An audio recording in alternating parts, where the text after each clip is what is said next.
And surely enough, before I could even walk through the gate, the man in question stood in my way. "Well, someone's eager this morning. What are you doing here so early?" I was almost relieved to hear Marcus's voice greet me, offering a familiar alternative to the rest of my depressing morning. Without work and school, I have nothing to do with my time, and with Sarah as lethargic as I've been, never seen her, it'll be difficult to lift my spirits. "Is it a crime to show up to work early?" "In my eyes it is. Even if you were still working here, your shift wouldn't start for another half an hour." "It's only 8:30 a.m.? Whatever, it's not like I'm planning on making a habit of showing up this early. Still, to think I can't even go to work at the right time without Sarah to send me off. How pathetic." "And what about you? You don't start for another half an hour yourself." "I was waiting for you, of course. My day cannot possibly start until I see your refreshing face." Sorry I asked. Anyways, we aren't going to start just yet, are we? Though, to be honest, I'm actually a little eager to vent my frustration in the gym. Nah, when it comes to bodybuilding, martial arts, and the like, rest is just as important as training. Even so, that doesn't mean you're free to do as you please. Before we get started on today's training, there are a few people I think you should meet. Leaving work as soon as I arrived, Marcus dragged me to a Chinese restaurant on the other side of town. Lee's Diner, a quiet place many districts away from my current home.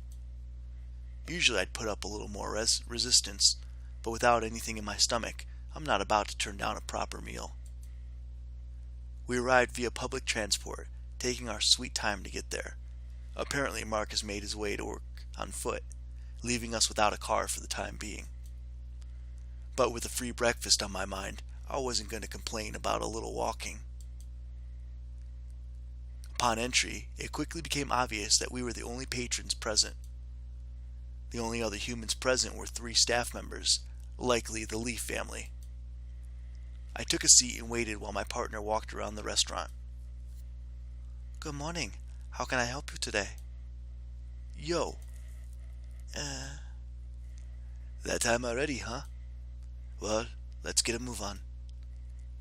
"Suo, close the blinds and lock the door." Why would I?" "Just do it." Marcus proceeded into the next room, taking Mr. and Mrs. Lee with him. By the time I did as Marcus asked, the 3 of them were already out of earshot. Whatever they want to talk about, it's apparently private, even from me.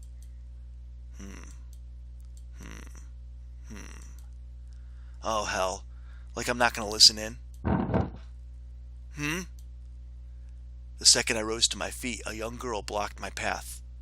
No doubt the daughter of the couple escorting Marcus. She stood directly in front of me with her arms out wide.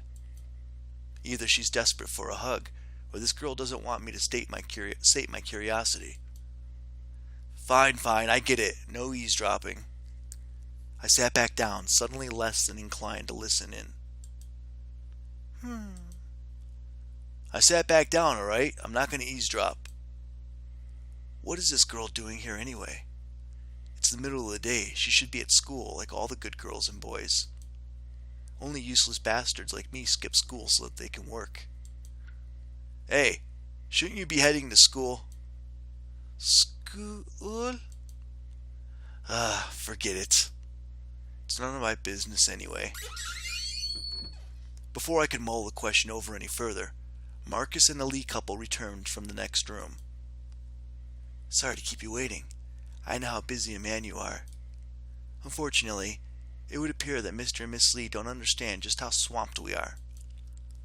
Marcus's voice was laced with sarcasm, but beyond that, I could hear agitation in his voice. In fact, they've been so uncooperative that there's been a change of plans.